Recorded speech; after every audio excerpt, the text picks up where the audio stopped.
Back when I was in college, around 2016, I had a strange encounter that left me completely unnerved. I was studying at a university known for its old and historic campus. One night, during finals week, I found myself alone in the library, trying to finish up an assignment due the next day. It was late, and the library was nearly empty except for a few other students buried in their books. The air felt heavy with the weight of stress and exhaustion. Hours went by, and the library grew eerily quiet. I glanced around and noticed a figure standing near one of the bookshelves. It was a man, wearing old-fashioned clothes that looked out of place. He had a pale complexion and a distant, unsettling stare. I quickly turned my attention back to my work, hoping to ignore the strange presence. However, the feeling of being watched only intensified. Every time I looked up, the man seemed to be closer, as if he were moving without actually walking. My heart raced as I realized that there was no way he could have covered that distance without me noticing. I decided to leave the library, my anxiety reaching a breaking point. As I gathered my things, I could feel his gaze fixated on me. I hurriedly made my way to the exit, trying to shake off the growing unease. Once outside, I paused to catch my breath and glanced back at the library. To my shock, the man was standing by the window on the upper floor, staring down at me with a chilling grin. I walked away as fast as I could, my mind racing with fear and confusion. I didn't understand what I had witnessed, and I didn't want to stick around to find out. That night, I couldn't shake off the feeling that the man's gaze was still on me, even when I was safely back in my dorm room. To this day, I have no explanation for that encounter. Was it a ghost? A figment of my exhausted imagination? Whatever it was, it left me with a lingering sense of dread whenever I think about that night in the library.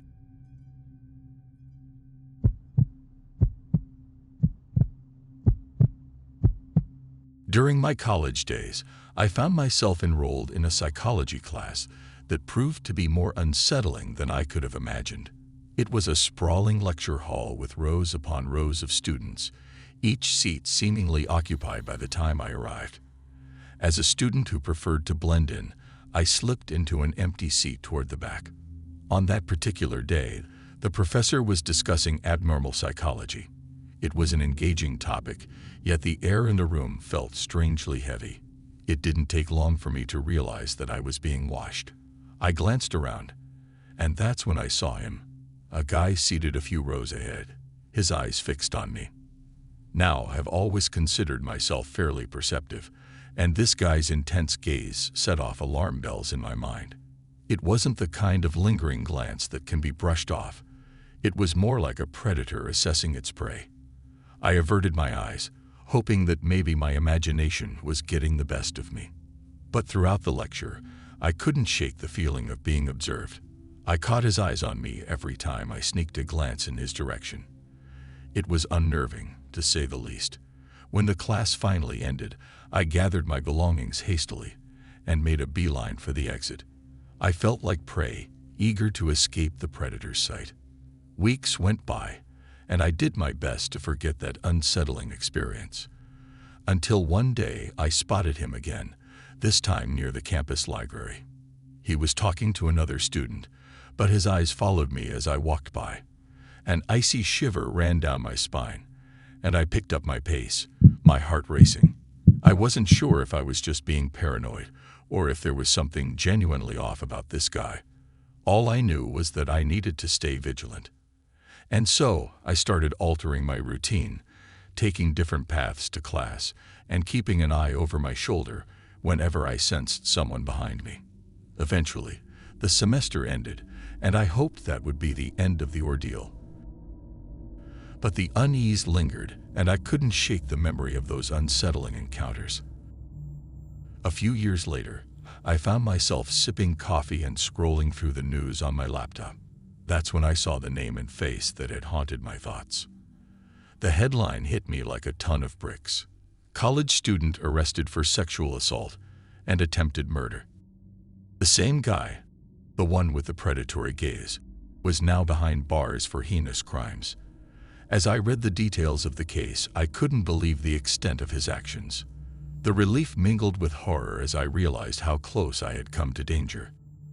Those unsettling glances weren't just products of an overactive imagination. They were the indicators of something far more sinister. It was a chilling reminder that gut feelings should never be ignored, and that sometimes the people who appear harmless can be the most dangerous.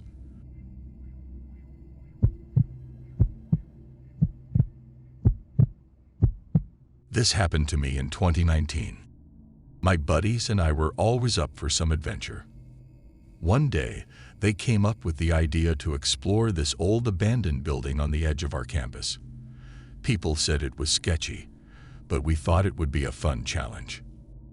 One evening, we grabbed our flashlights and headed over. The building looked like it had seen better days, with broken windows and graffiti everywhere.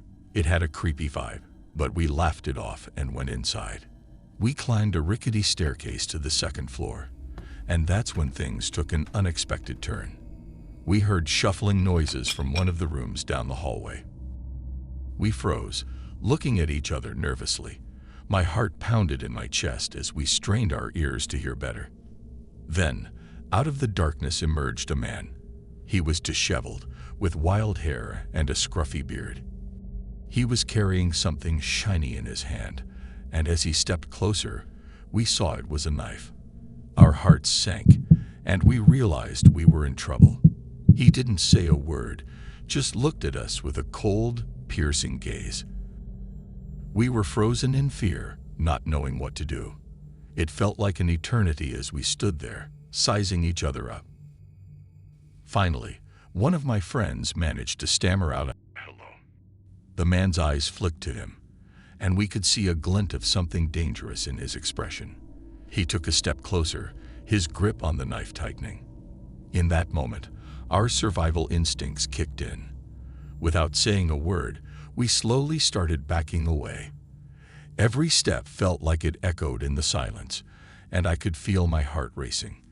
We didn't take our eyes off the man for a second. As we reached the stairs, he stood there, still watching us. It was a tense standoff, and we knew we had to get out of there before things got worse. We carefully descended the stairs, never turning our backs on him. Once we were outside, we didn't look back. We ran like our lives depended on it, not stopping until we were a safe distance away. We didn't talk much about what had happened, but the memory of that man's cold gaze and the glint of the knife stayed with us. From then on, we learned to be more cautious and think twice before diving headfirst into the unknown.